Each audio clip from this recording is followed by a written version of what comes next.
ಥಿಯೇಟರ್ನಲ್ಲಿ ಚೂ Mantar cinema release ಆಗಿದೆ. Curve cinema ಮಾಡಿ ಖ್ಯಾತಿ ಪಡೆದಿರುವ ನವನೀತ್ ಈಗ ಅವರ ಮತ್ತೊಂದು ಹಾರರ್ ಸಿನಿಮಾ ಮೂಲಕ ಪ್ರೇಕ್ಷಕರ ಎದುರು ಬಂದಿದ್ದಾರೆ. ಅದುವೇ ಚೂ ಮಂತರ್. ಚೂ ಮಂತರ್ ಚಿತ್ರದಲ್ಲಿ ಏನಿದೆ ಏನಿಲ್ಲ ಈ ಎಲ್ಲ ವಿಚಾರಗಳ ವಿಮರ್ಶೆ ಇಲ್ಲಿದೆ. ನಿರ್ದೇಶನ ಕರ್ವ ನವನೀತ್, ಶರಣ್, ಚಿಕ್ಕಣ್ಣ, ಅದಿತಿ ಪ್ರಭುದೇವ್ ಅವರು ಅಭಿನಯಿಸಿದ್ದಾರೆ. ಈ ಚಿತ್ರದಲ್ಲಿ ದೆವ್ವ ಓಡಿಸೋದ್ರಲ್ಲಿ ಶರಣ್ ಅವರು ಎತ್ತಿದ ಕೈ. ಒಂದು ರೂಮ್ ನೋಡಿ ಅಲ್ಲಿನ ಹವಾಮಾನ ಗಮನಿಸಿ ರೂಮ್ನಲ್ಲಿ ದೆವ್ವ ಇದೆಯೋ ಇಲ್ವೋ ಎಂದು ಹೇಳುತ್ತಾರೆ.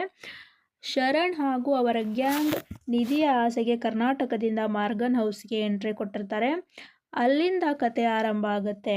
ಆ ಬಂಗಲೆಯಲ್ಲಿ ಇದ್ದ ಹಣವೆಷ್ಟು, ಅಲ್ಲಿರುವ ಆತ್ಮಗಳೆಷ್ಟು, ಅದನ್ನು ಶರಣ್ ಹೇಗೆ ಓಡಿಸ್ತಾರೆ, ಅವ್ರಿಗೂ ಆ ಮನೆಗೂ ಇರುವ ಕನೆಕ್ಷನ್ ಏನು ಎಂಬುದನ್ನು ಹಂತ ಹಂತವಾಗಿ ತೆರೆದಿಡುವ ಪ್ರಯತ್ನ ಮಾಡಿದ್ದಾರೆ ನಿರ್ದೇಶಕರು. ಸಿನಿಮಾದಲ್ಲಿ ಸಾಕಷ್ಟು ಟ್ವಿಸ್ಟ್ಗಳಿದೆ. ಮಧ್ಯಂತರದಲ್ಲಿ ಸಿಗುವ ತಿರುವುಗಳು ಪ್ರೇಕ್ಷಕರಿಗೆ ಥ್ರಿಲ್ ನೀಡುತ್ತದೆ. ಮಧ್ಯಂತರದ ಬಳಿಕವೂ ಕೂಡ ಒಂದಷ್ಟು ತಿರುವುಗಳಿವೆ.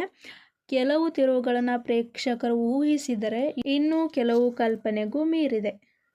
ಆತ್ಮ ಎಂದಾಕ್ಷಣ ಸೌಂಡ್ ಎಫೆಕ್ಟ್, ಬ್ಯಾಕ್ಗ್ರೌಂಡ್ ಮ್ಯೂಸಿಕ್ ಇಂದ ಹೆದರಿಸುವ ಪ್ರಯತ್ನ ಆಗಿದೆ. ಶರಣ್ ಅವರು ಗಂಭೀರ ಹಾಗೂ ಹಾಸ್ಯ ಎರಡೂ ವಿಭಾಗವನ್ನು ಸಮರ್ಥವಾಗಿ ನಿಭಾಯಿಸಿದ್ದಾರೆ. ಚಿಕ್ಕಣ್ಣ ಅವರಿದ್ದಷ್ಟು ಹೊತ್ತು ನಗುವಿಗೆ ಬರವಿಲ್ಲ. ಚಿಕ್ಕಣ್ಣ ಮತ್ತು ಶರಣ್ ಅವರ ಕಾಂಬಿನೇಷನ್ ಅಂದರೆ ಕೇಳಬೇಕಾ, ಹಾಸ್ಯದಲ್ಲಿ ಏನು ಕಡಿಮೆ ಇರಲ್ಲ. ಹಾರರ್ ಸಿನಿಮಾ ಅಂತ ಭಯ ಪಟ್ಕೊಳ್ಳೋದ್ರ ಜೊತೆಗೆ ಒಂದಷ್ಟು ಕಾಮಿಡಿಯ ಮೂಲಕ ಎಂಟರ್ಟೈನ್ಮೆಂಟ್ ಕೂಡ ಸಿನಿಮಾ ಮಾಡುತ್ತೆ. ಕಾಮಿಡಿ ವಿತ್ ಹಾರರ್ ಸಿನಿಮಾ ಇದಾಗಿದ್ದು, ಹಾರರ್ ಸಿನಿಮಾಗೆ ಸೂಟ್ ಆಗೋ ಹಾಗೆಯೇ ಒಂದು ಭಯ ಹುಟ್ಟಿಸೋ ಸ್ಕ್ರೀನ್ ಪ್ಲೇ ಮತ್ತು ಮ್ಯೂಸಿಕ್ ಕೂಡ ಇರುತ್ತೆ. ಕಾಮಿಡಿಯಿಂದ ಎಂಟರ್ಟೈನ್ಮೆಂಟ್ ಮಾಡುತ್ತೆ, ಹಾರರ್ ಇಂದ ಭಯ ಹುಟ್ಟಿಸುತ್ತೆ ಸಿನಿಮಾ. ಸೊ ಈ ಸಸ್ಪೆನ್ಸ್ ಮೂವಿ ಇದು ಪ್ರೇಕ್ಷಕರನ್ನ ಎಂಟರ್ಟೈನ್ಮೆಂಟ್ ಖಂಡಿತ ಮಾಡುತ್ತೆ. ಸೊ ಸಿನಿಮಾ ತಂಡಕ್ಕೆ ಶುಭವಾಗಲಿ. ನನ್ನ ವಿಡಿಯೋ ಇಷ್ಟ ಆಗಿದ್ರೆ ಲೈಕ್ ಮಾಡಿ, ಶೇರ್ ಮಾಡಿ, ಸಬ್ಸ್ಕ್ರೈಬ್ ಮಾಡಿ. Thank you for watching.